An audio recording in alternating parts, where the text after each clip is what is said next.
Alright, welcome back everybody. In this video we're going to handle the example from the Fundamental Theorem of Calculus Part 1 lesson.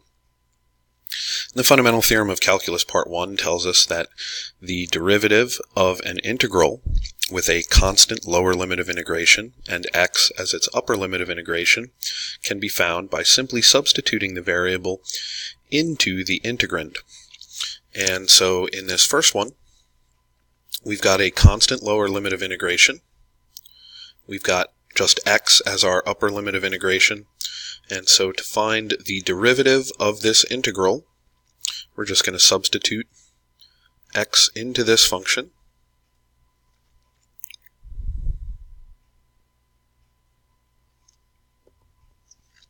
And if I can write, that's going to be the sine of x.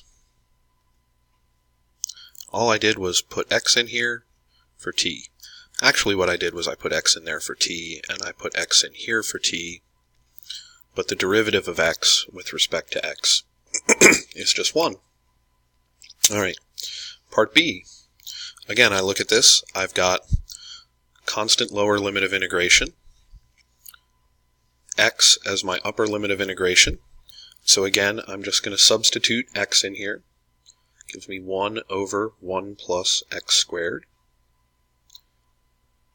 times the derivative of x with respect to x, which is 1.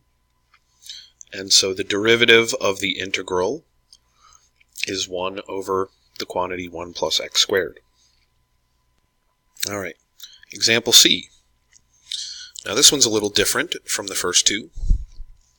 I still have a constant lower limit of integration. My upper limit of integration, however, is not just x, it's x squared. So when I do this, I'm going to substitute x squared in here everywhere where there's a t to find the derivative of the integral. And so I've got x squared, quantity squared, plus 2 times x squared plus 1 times the derivative of x squared. And that gives me x to the 4th plus 2x squared plus 1. And the derivative of x squared with respect to x is 2x. And I can leave it in that factored form, or I could multiply through and write it in this form. Alright. Example D.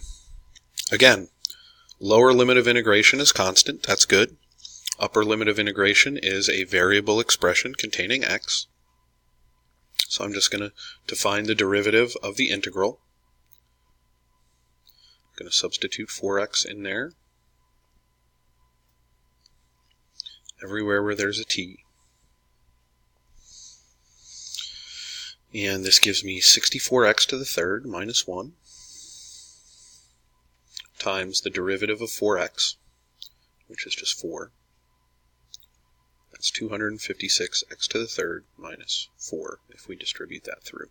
Either one of these forms, again, would be okay.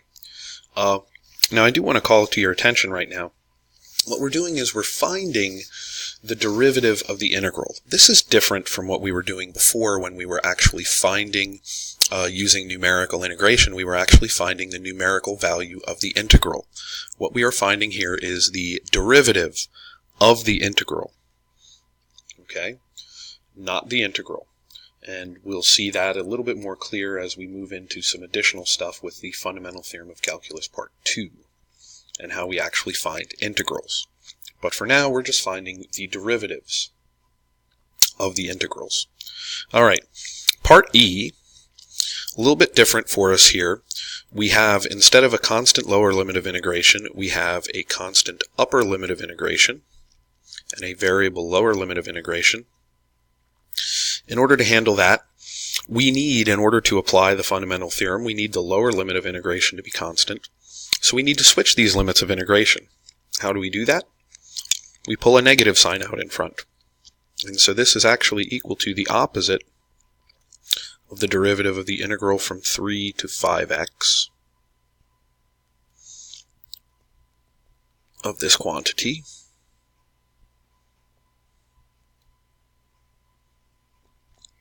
And now I will apply the fundamental theorem to that. So we've got negative, and we'll put a 5x in here everywhere where there's a t.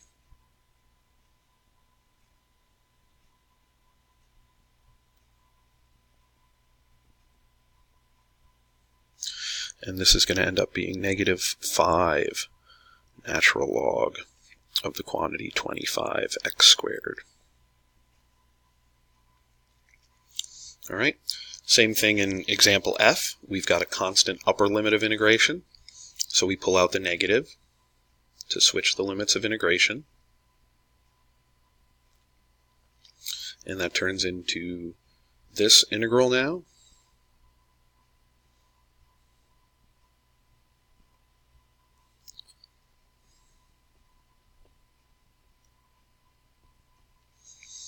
And so I apply the fundamental theorem of calculus, and this becomes the arctangent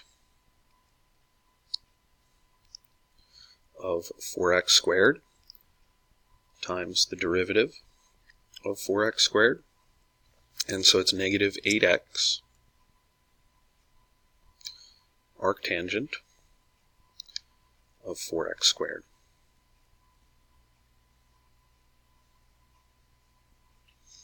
All right.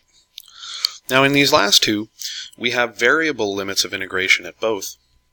And the way we're going to deal with this is we're going to actually split this into two integrals by introducing an arbitrary constant. And the derivative of the integral from 2x to x squared of this quantity is equal to the derivative of the integral from 0 to the upper limit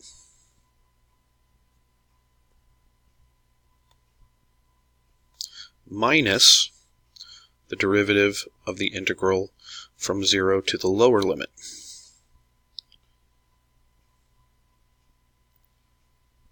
And now we'll handle both of these using the fundamental theorem of calculus part 1. So this turns into 1 over x to the 4th minus 1 times 2x, the derivative of x squared, minus 1 over 4x squared minus 1 times the derivative of 2x, or 2x over x to the 4th minus 1 minus 2 over 4x squared minus 1. We'll do the same thing in part h. We'll split this into the derivative of the integral from some arbitrary constant. Again, I'm just going to use 0. Integral from 0 to 3x of the quantity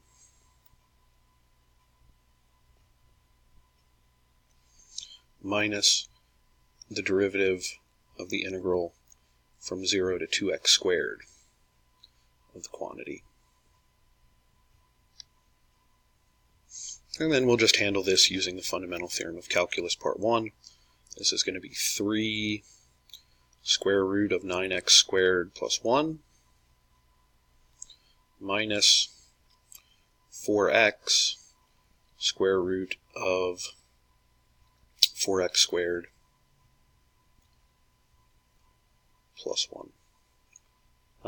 Pardon me, 4x to the 4th plus 1. All right. And that's how we use the fundamental theorem of calculus part 1 to find the derivatives of integrals. All right, that's the end of this video. See you guys next time. Have a great rest of your day.